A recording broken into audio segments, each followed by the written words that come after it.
Coming from Reuters, EU aims for 7 AI gigafactories with 10 billion euro plan in race with US and China.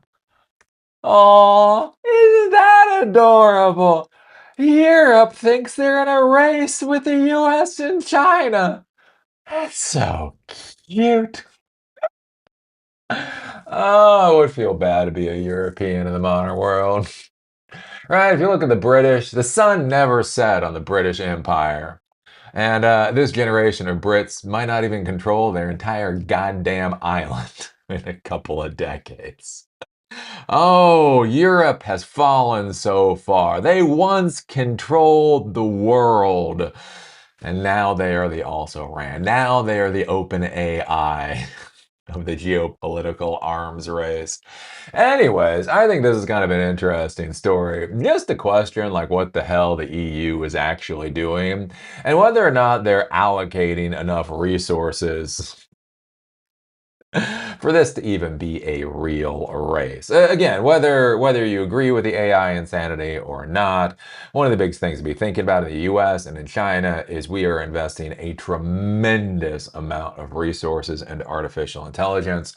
And so when you hear the EU aims for 7 new AI gigafactories, and they're talking about 10 billion euros for 7 AI gigafactories, you do got to question whether or not they are putting enough resources on the table. It is one of the interesting things I've noticed with Europe over the past couple of decades is they come out, they talk about all these amazing things that they're going to do, and then they simply just don't fund it. They simply don't fund what they say that they're going to do, and it is a bit of a curious thing. I also find this interesting that they're now calling them AI gigafactories. To be clear, these are data centers. These are data centers, and that's one of the things that we're starting to see now, especially in the artificial intelligence world, is if you can't make the technology palatable, if you can't prove that the technology is actually valuable to people, then what you do is you just change word choice, right? Instead of AI data centers, nobody wants another effing AI data center. Why do we need another AI data center, right? You get a lot of pushback. But if you call it an AI factory, look, we are going to be building factories. No, no, you're not. You're building data centers that you're calling factories. And that's what's interesting about this too, is so like in the US, right, you've heard this from Jensen Huang a lot, CEO of NVIDIA, basically again, talking about AI factories. And so now what is Europe doing? What is Europe doing? Europe isn't creating AI data centers. Europe isn't creating AI factories. Europe is creating AI gigafactories. Wow! Doesn't that word sound cool?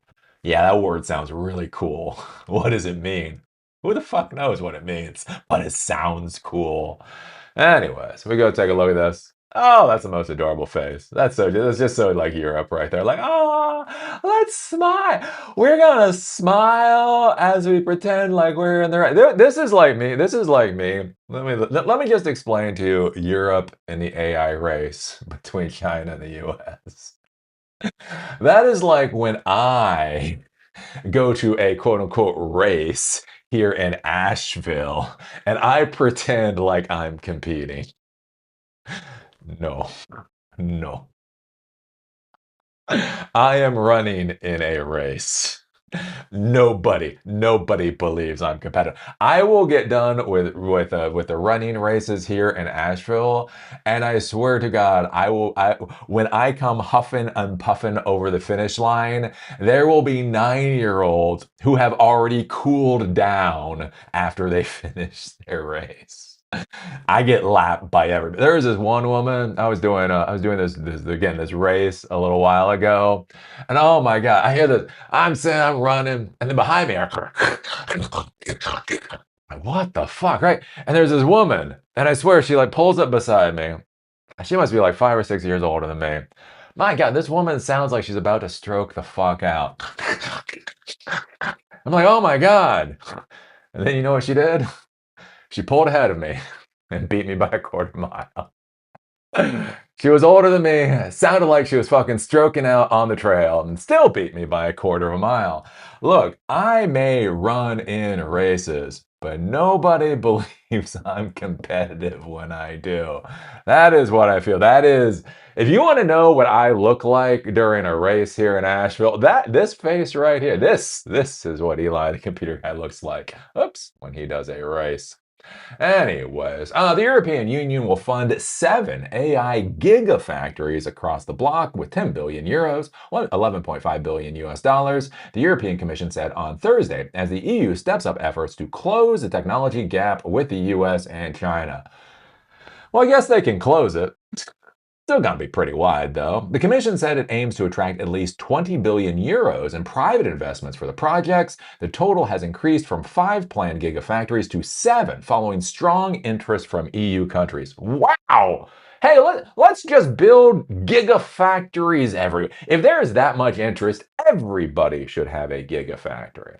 But I do want you to be thinking about this for a second. Okay, see, European Union will fund 7 AI data centers with $11.5 billion. And again, we talk about things like GPUs. Remember, each NVIDIA GPU is $40,000, and NVIDIA server is $200,000, and a rack is something like $10 million.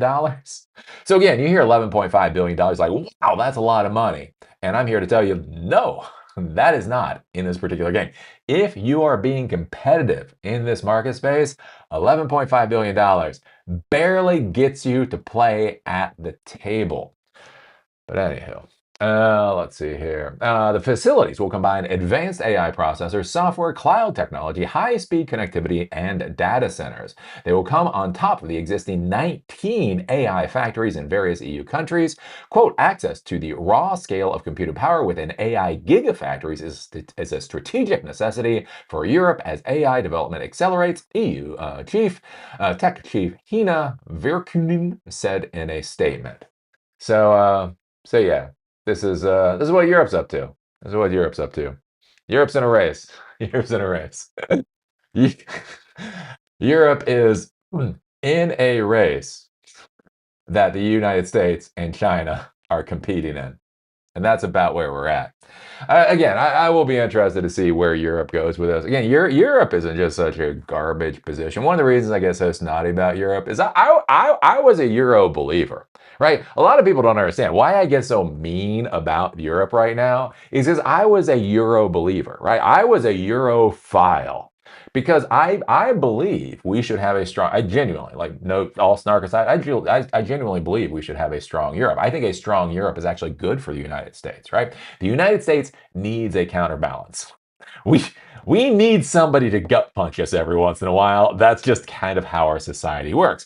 And so if Europe was actually strong, right? If they weren't a bunch of sniveling, cowardly, fucking dogs pretending to be wolves, it would be so useful for us because we could have a counterbalance that was very close to our mental thought process about how the world works. Again, countries that are more or less democratic, countries that are more or less capitalistic, countries with a similar history and that type of thing, right? Them being a counterbalance to us is actually a very good thing. Like, as an American, I am actually saying a strong Europe would be of benefit to the United States. I'm saying it would. I'm saying it would. But it's fucking Europe. Jesus fucking Christ, what is wrong with these people? They're, oh my God. Like, I remember that, like, that's the whole thing with NATO. Like, with NATO, like, what makes me lose my mind with NATO? Not that we should attack Greenland. We should not invade Greenland. That was not. Don't invade Greenland. But remember this, like, so there's this whole thing, right? The United States needed to defend Europe, right? For some reason, Europe thinks it's their God-given right to be defended by the United States. Anywho, it is as it is. But under Trump's first administration, one of the things that came out is there was a study done of European roadways. Right? And the issue that came up is that most of the roads, something like 90% of the roads or something in Europe, could not support heavy transport. And so what that means is that if a war broke out in Eastern Europe between Russia and basically NATO, the issue is for our main battle tanks, right? So for the Abrams tanks or for like the what are they? The German Panzer? Not Panzer. Anyways, the German tanks, whatever, the Crusaders from from the UK or whatever else. Basically, in order to move them from point A to point B in Europe, literally the road network was not up to snuff. It was not structurally up to snuff. Simply to be able to move these main battle tanks around, which again comes to the question of what the fuck are we doing here if Europe isn't even going to keep their roads up to snuff so that we can move our heavy military gear around to fucking defend their asses. We, using our soldiers and our military gear, when we can't move that around Europe, again, what the hell are we doing here? With so much of the stuff that you see with Europe, again, they come out, they make these wonderful proclamations. The United States is doing whatever the hell it is that we're doing, right? It's easy. It's easy to look good compared to the United States. It doesn't mean you're doing very good. And again, that's where I just see with so much of Europe is I just don't quite really understand what's going on over there. I don't think it's good for them. I don't think it's good for us. But anyways, kind of is what it is. So what do you think about this with Europe? What do you think about Europe creating AI gigafactories? Is an AI, like how many AI gigafactories replace an AI factory versus an AI data center? Who knows? Who knows? Do you think 10 billion euros in funding is anywhere enough? Again, 70. It's not, they're not putting 10 billion euros into one. And so think about this in the United States. So not even talking about an AI data center, right? The NSA built a data center out in Nevada about 15 years. I guess it was 15 years ago, right? And the only point of that data center, or the funding for the data center, was $8 billion, and that was simply to build the data center. That wasn't even for the information collection or any of that kind of stuff. So about 15 years ago, it cost $8 billion to create one NSA data center in Nevada. And now the EU is coming out and talking about funding 7 AI gigafactories for 10 billion euros. Like, do you think the funding is anywhere close? Even if they can get 20 billion euros from the private sector, so it's 30 billion euros for 7 AI gigafactories. Do you think that allocation of money comes close to any what's required for what people would expect out of something called a gigafactory? I don't know. Put your thoughts. Put your thoughts down below. Oh, poor Europe. Oh, poor Europe. See, this is me. Whenever I go to a race, this is basically what I look like. I'm like, hey, I'm running in this race. Oh, are you competing in the race? Fuck no, I'm running in this race. Anywho, what do you think? Put your thoughts down below. If you like these episodes, do remember they're on Spotify and on Apple Podcasts. The link is down below. If you want to follow me on LinkedIn, there's a link down there too. With that, see y'all later.